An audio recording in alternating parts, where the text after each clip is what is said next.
Well, welcome back to the Sales Revolution. I'm Ingrid Maynard, Managing Director and founder of The Sales Doctor. I'm joined today by Bob Nordlinger. Welcome, Bob. Welcome to you, Ingrid. Nice of you to have me.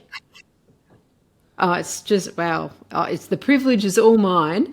Now, at the risk of making people think that I'm making up Bob's resume here, I'm only going to go back about 30 years, but just to give you an idea of the credentials that this man has in strategy at C-level, turning businesses around, major listed companies as well as startups.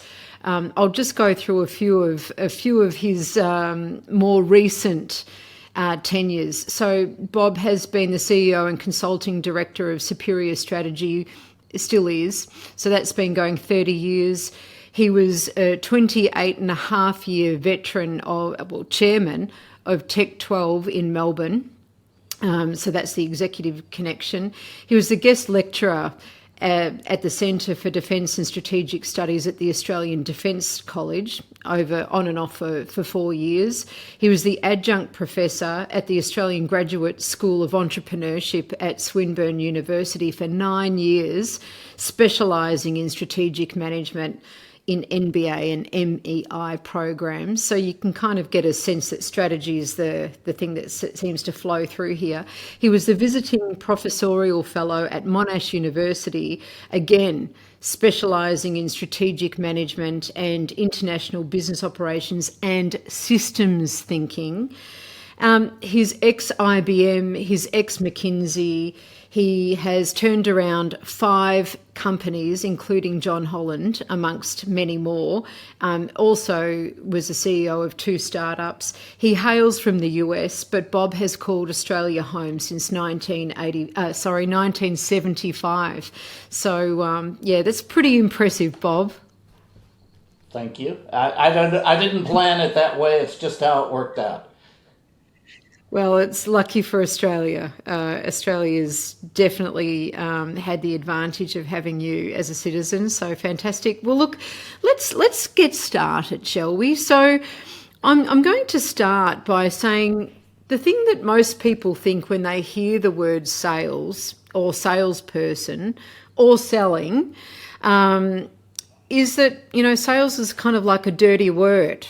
And people say things like, oh, look, I don't like to sell, or I'm much better at relationships, or, but to me, great relationships and sales go hand in hand. So, Bob, coming from all of that background, seeing organisations as you have, you really get this at a very, very visceral and deep level.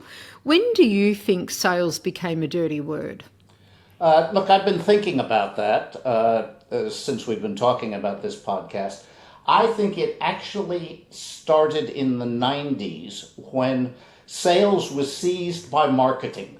And suddenly marketing became the flash thing that, do this, have a website that looks like that, print these brochures. It was almost as if the salesman was irrelevant. He was only going to be an order taker.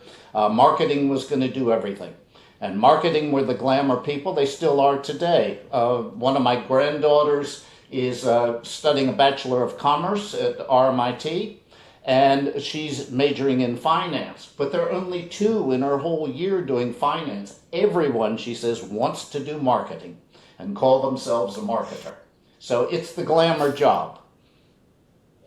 Okay, right.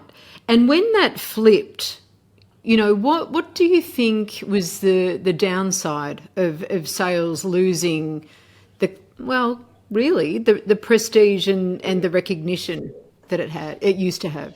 Look, I think it was a slow process. I don't think you can say it flipped. And it's a bit like the old story about the businessman being interviewed because his company went bankrupt. And the interviewer said, "How did you go bankrupt?" And the man said, "Well, slowly at first, but then all at once." And I think that's sort of what happened. When I was growing up, and obviously that was clearly a long time ago with all this gray hair, sales was an honorable profession.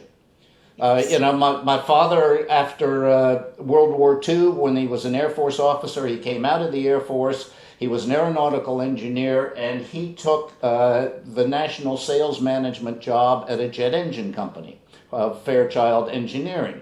And jets had only been invented during World War II, so it was a new thing. And he was professional. He was proud. The salesmen at the car dealerships that my parents bought their cars from, they were professional. They took initiative. But you see, once marketing became the driver of sales, or perceived as a driver of sales, sales reps were just there to take the order and to learn the techniques to close the deal as quickly as possible. And they were paid accordingly.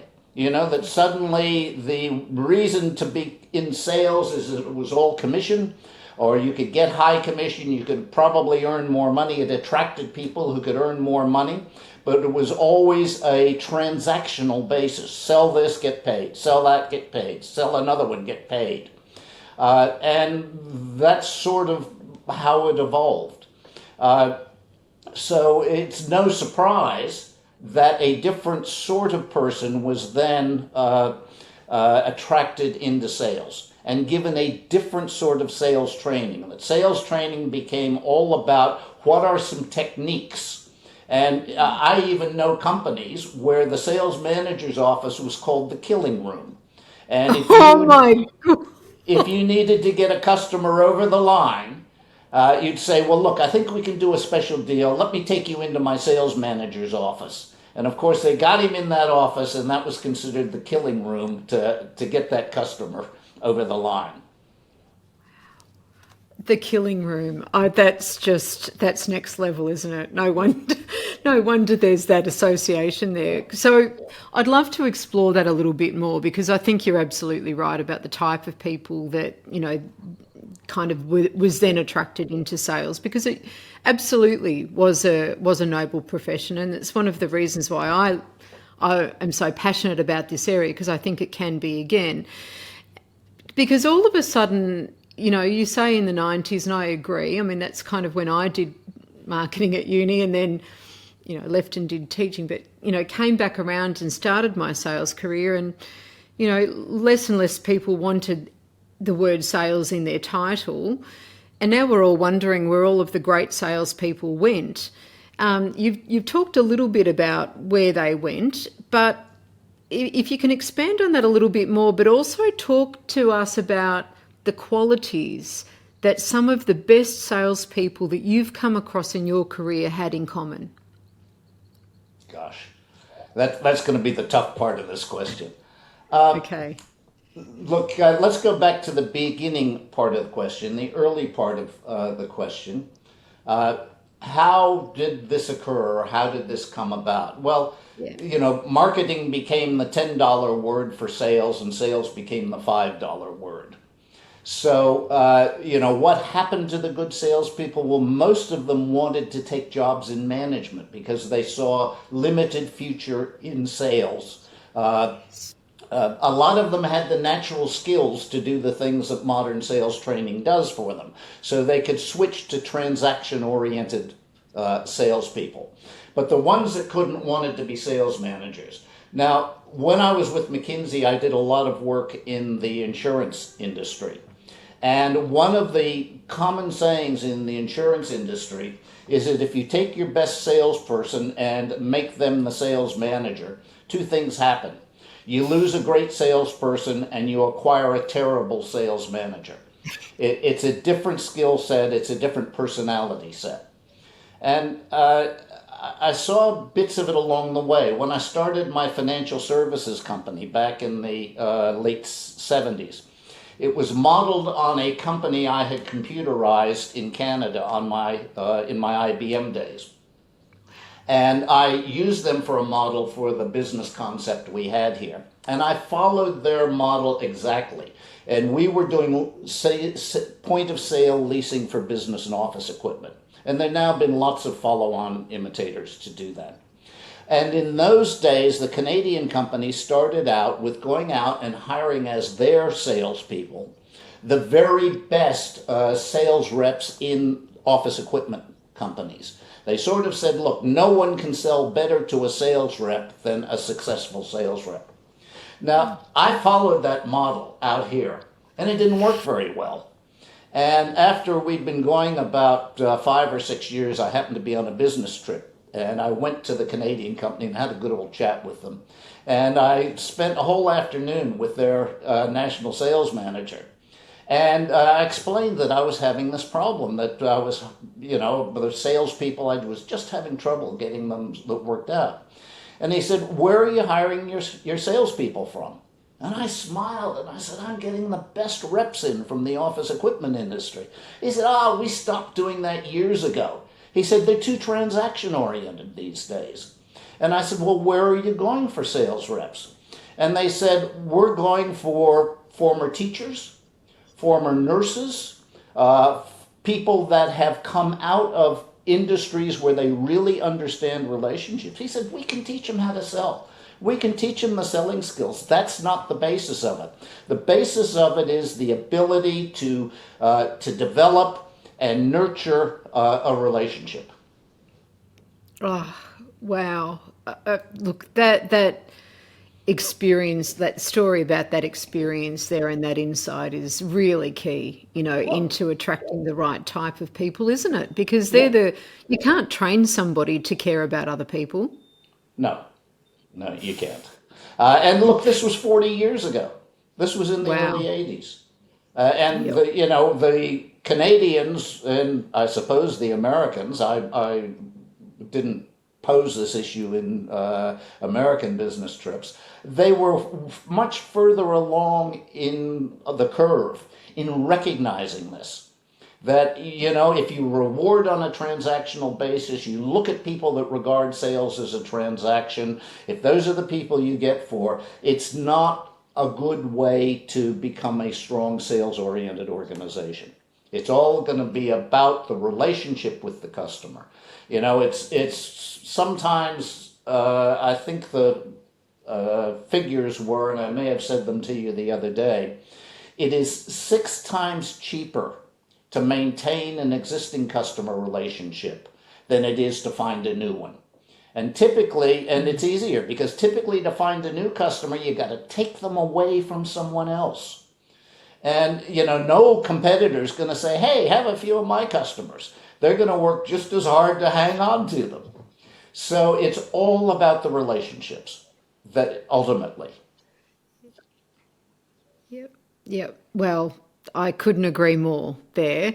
And and becoming better at being able to establish relationships and being able to incorporate some of those higher level, I would say, soft skills. I really don't like that phrase, but people generally know what I mean when I say soft skills, which is, influence, listening, negotiation, good communication skills. They can absolutely be developed in our people, and we really do need to invest in our salespeople because it's fundamental to creating that experience where our customers know that they matter to us and that they belong to our organisation. So, Bob, when it comes to training our salespeople, what do you think, when we do that well, what's the impact on the experience for customers, but also for salespeople when they go out and they're well trained, they're well equipped to make sure that our customers know that they matter to them? I think it goes back to a step before that. There are a difference between product push and demand pull. And modern sales is you take a product, you start with the product, and you say, who can I persuade to buy this? So that the customer relationship, what that does is actually give you insights into the customer's need and what the customers want. And there's a very famous man who unfortunately had a premature death, but he was a professor at Harvard Business School called Clayton Christensen. And he actually was the founder of disruption in industry back in the 90s. He named it, came out of his research. But he then went on to say, look, what you have as far as the customer is concerned is not a product. The customer has a job to be done. And he will say how, no matter what the product or service is, it is there to do his job. He has a job to be done. Mm. And that, conceptually, a way to think about it is that he's not buying a piece of equipment, or she's not buying a service. They are trying to hire, even though the transaction may be a purchase, they are actually hiring a solution to a job to be done. And so that's what the relationship does. There are three assets in any sale, and people tend to just focus on the asset. The first asset is the dollar value of the transaction. But the second asset is the customer knowledge, because that gives you information, it gives you understanding and that sort of thing. And the third major asset is the customer relationship, because that's what gives you influence. And the second and third assets are the ones, and they are actually the most valuable assets in a sales relationship. Those are the ones that just fall by the wayside in chasing the transaction value. This is just like I feel like I'm getting a PhD in selling, just even talking to you. I always feel far more intelligent after spending time in your company. Those three assets, I love that. The dollar value, the customer knowledge, and the customer relationship. And I've never heard that said like that before, nor have I ever heard anyone say that people are hiring a solution to a job. That's really what they're trying to do when they embark on working with a salesperson, and that's absolutely key, isn't it? So let's just say we have salespeople who are well equipped to deliver on those three assets with a customer relationship. How does that change the experience for them when they're armed with that, and how does that change the experience for the customer when they're on the receiving end of that level of skill? Well, let me see if I can give a simple illustration. If you really think, I don't care who you're dealing with, it could be your doctor, it could be a dentist, it could be someone you've gone to for advice, how do you feel as a customer when you say, this person really understands what I need, really understands where I'm coming from? And in the wonderful trust equation of, oh gosh, I can't think of his first name, Schwartz is his surname. The trust is a process in business, okay? It's not an emotion.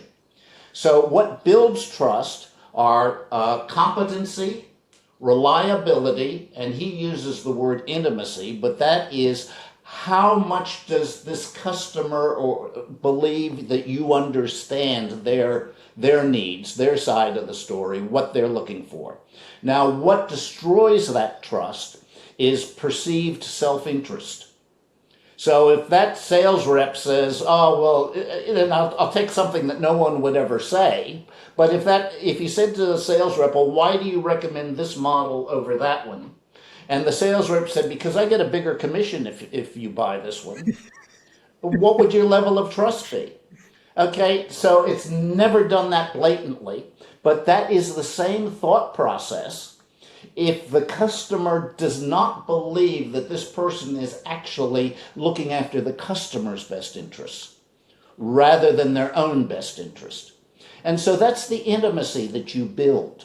I mean, the customer relationship or customer knowledge it's a goal, but it's not something that you go out and achieve. You earn that. You earn that in how much you get to know the customer and how much they believe you know and understand about them.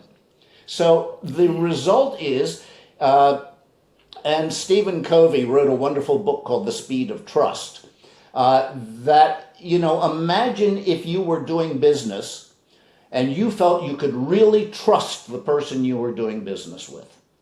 And suppose you were dealing with customers, that you felt you could really trust that customer in this business transaction. And you were employing people who felt you could really trust them to know and do and understand what the right thing to do is. And they also trusted their employer and their company to look after their interests and treat them fairly and honestly. If you increase that level of trust, the world is a much, much better place. Yeah. Wow. The world is a much, much better place with trust. And I was just thinking of, I talk about the erosion of trust in major institutions. I talk about, that as it trickles right down to one-on-one relationships, coming right back to that example that you gave about, that person in when you were, had that financial services business, and he was telling you about, I don't employ those people. I employ, people that are, have come from the teaching profession or come from nursing or some other caring profession where relationships are key. I also teach about the trust equation from the trusted advisors, and Schwartz, that's his model. Yeah, Ernie is his first name, Ernie Schwartz. Ernie Schwartz, what a name. But while you can teach that to a degree, and you can talk about the elements that contribute to those, the numerator element of the trusted advisor equation, do you think that we need to be recruiting for certain types of people that are more trustworthy, or is it something that we can actually develop in our people? Look, you are touching in something that I have found useful for 30 years. And it comes from a speaker that I brought in many years ago to my tech group, who had his own firm in organizational psychology. And his major business was in the hiring process, you may send someone out to be tested and that sort of thing. And but he said early on, as a sideline, how sometimes someone's presenting and they'll step over to the easel and flip chart and put something up, and suddenly it's the most precious gem of the whole session. And he said, after 30 years in this business, I believe I have understand finally and learned the secret to human behavior.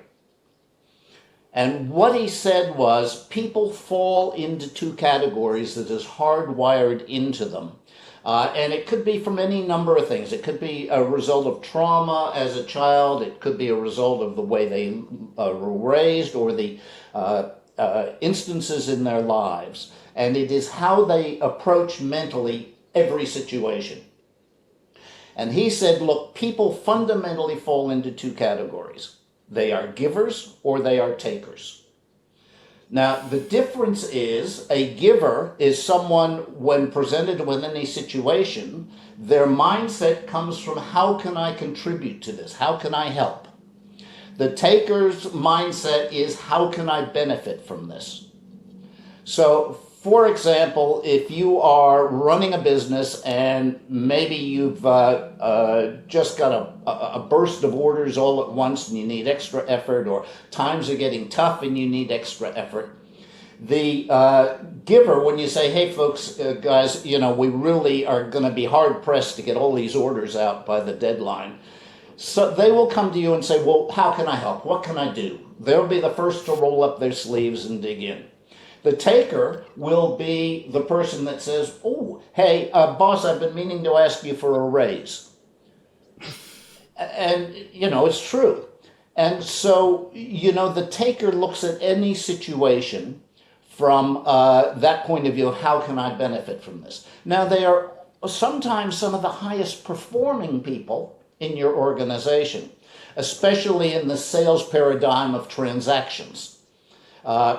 But what they are doing, and I'm sure you're familiar with the stories, is they are actually building a sales clientele that they can take with them to get a much better job with a competitor. And then we wonder why that person has gone off elsewhere.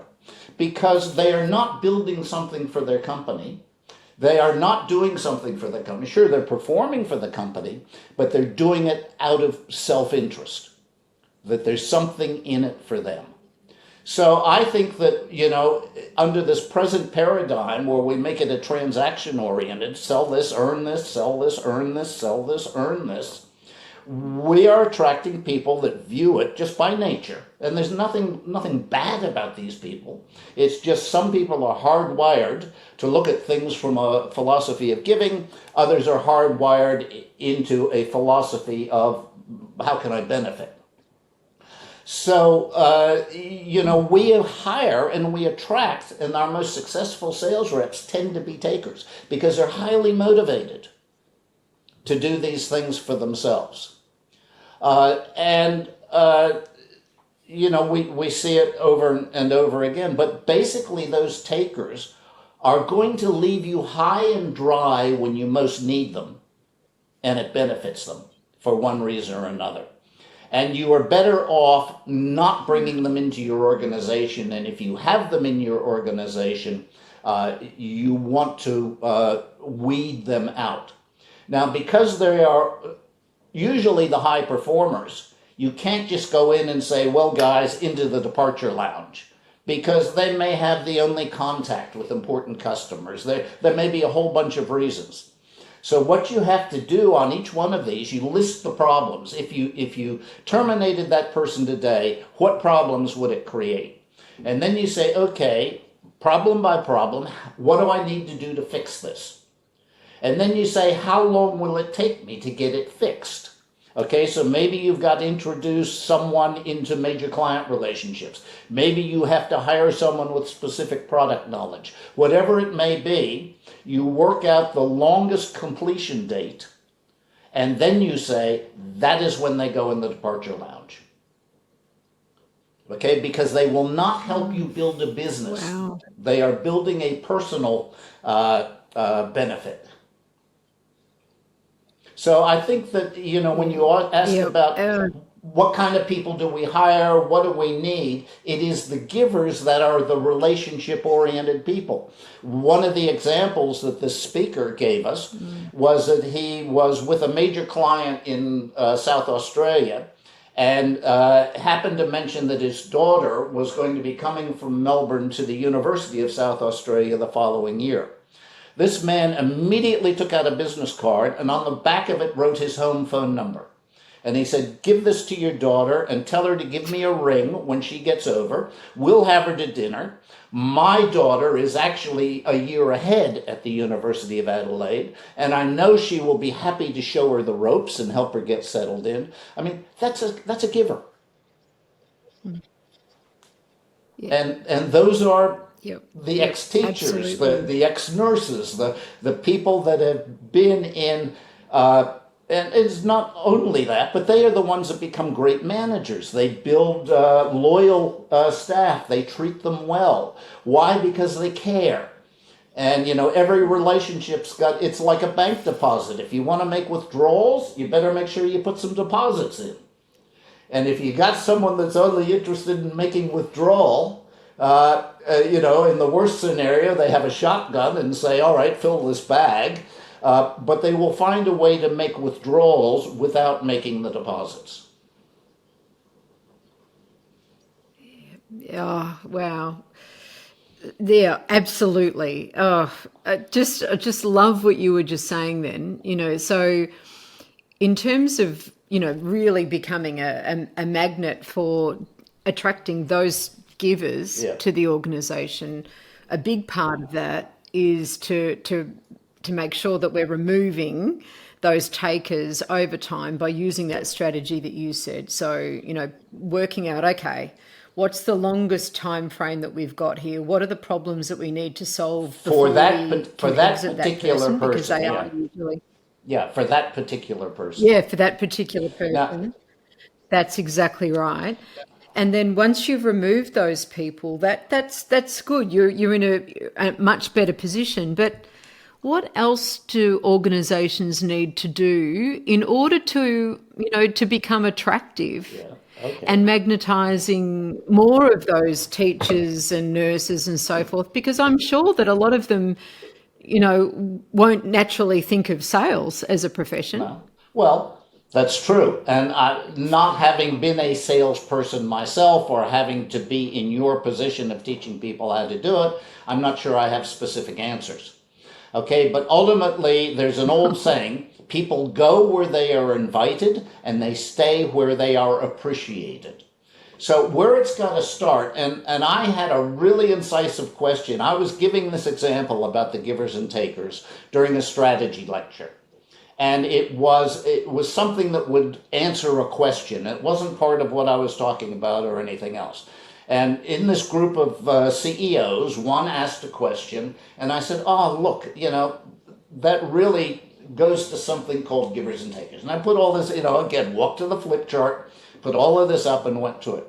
And he said to me, "Look, I can understand why it's important to get them out of the organization."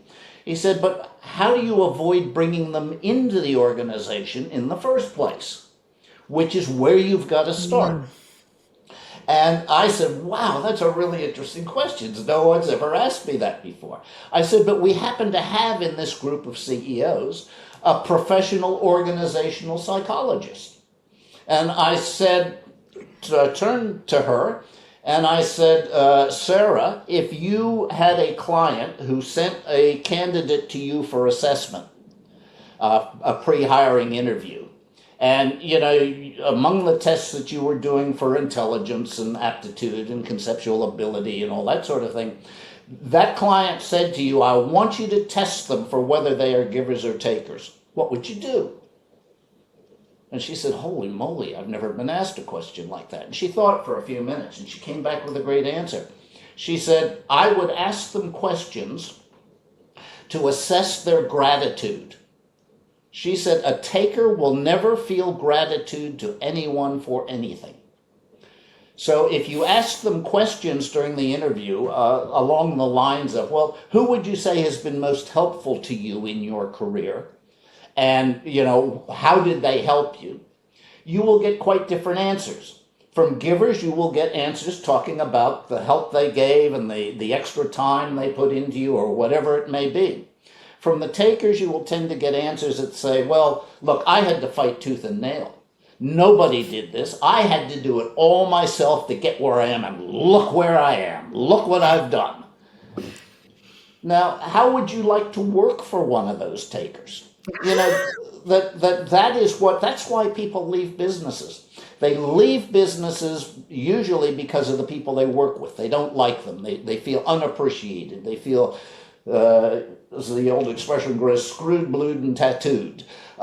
It's the whole environment. There is no such thing. You can't switch on the magnetism switch and turn it off again. It is the whole way in which you regard the people you bring into your business, what you want them to achieve, having a long enough time frame to make that happen. If it's all about this month's quota, this month's result, so on and so forth, hey man, go for your transaction-oriented person, because that'll do it. But it's not going to help you build your business. Yep. A lasting business is what you want to build. You want a lasting relationship with top salespeople. You want a lasting relationship with your customers. That the whole thing is, will this endure over time? And what do we need to do to build the foundations that will enable this relationship in whichever direction it goes? Employee, employer, employee, customer, company, to be sustainable and strong and lasting over time. Gosh, you are so amazing, Bob. Before you go, I've got one other little piece that I'd just really like to ask you about. You know how you said people go where they're invited and they stay where they're appreciated? One of the conversations we've had recently was really around, that many organisations are panicking. They think that they have to have the deepest pockets to keep, really good sales talent. And actually, some of the data would suggest that people don't necessarily feel more appreciated just because we throw money at them. What are some of those those things that you can share with us really matter to these givers Yeah. that will help them to feel appreciated. Look, I can't. There are about 35 things that come out of the research. And I could pull them up on my other screen here and I could give them to you importantly. And basically, they are things that create more engagement with your people. What we're talking about is engagement. And the percentage engagement improvement you will get out of these things. And in that list is the monetary side, an above industry salary, a bonus, so on and so forth. And there are about 5 of those 35 things. The other 30 of them are non-monetary. That doesn't mean they're without cost, but they are non-monetary, and they will create higher levels of engagement. Some of them by an order of 2 or 3 or 4 times more engagement than just an above industry average salary increase and that sort of thing. And there are things like career prospects, people understanding what their career opportunities are, and how will you help me? Yeah, look, the average employee these days is happy to commit to spending 2 or 3 years, and if it works out, they'll spend longer. But what can you do so that at the end of the 2 or 3 years, you have helped them move on the way they want to move on? And some people would say, oh, well, that's a waste of money. I'm just spending money to help and build people for their next employer. Well, they will be your employee a lot longer if you help build it. So career opportunities, understanding and getting aligned with the values of the company. Is this company really honest? Or are they just out there to say whatever you need to say to the customer to get their money? So training, are you prepared to train and educate them? That there are categories of things. What kinds of people are they working with? High-performing people like to work with other high performers. And there's an old saying, it's hard to soar like an eagle when you're working with turkeys. So, how do we build that eagle environment? Which is more than just the numbers that get put up on a graph or something like that. So there are a whole bunch of things which don't come to mind immediately other than as types of things. But they're there. The research has been done. Yeah, absolutely. Absolutely. And it'd be, I know that some of that research, goes back maybe a decade, but I suspect that it's even more important today than ever as we have more employees that are purpose-driven, values-driven, wanting to align their own personal mission to that of the company that they choose to work with. Yeah, I think they want to feel appreciated. They want to feel they're working in a high caliber company. They want to feel that they have opportunities. They want to feel as though they, over time, will become a better, more highly skilled and experienced person in their own careers because of what they're doing. And there will be some opportunities within the company, but also the company will help them develop things, even if they're in an area where there is, not a long-term future. That the company really has their interests at heart. They don't just want to be used to meet the company's numbers short term, and you can throw a bit of money at me for doing it. You will not get high levels of engagement. Yeah, totally agree. Oh my goodness. Bob, as usual, it's been an absolute delight and pleasure, and I can't thank you enough for your generosity. Thank you so much today. Well, thank you, Ingrid. It's always my delight to be able to talk with you on these subjects.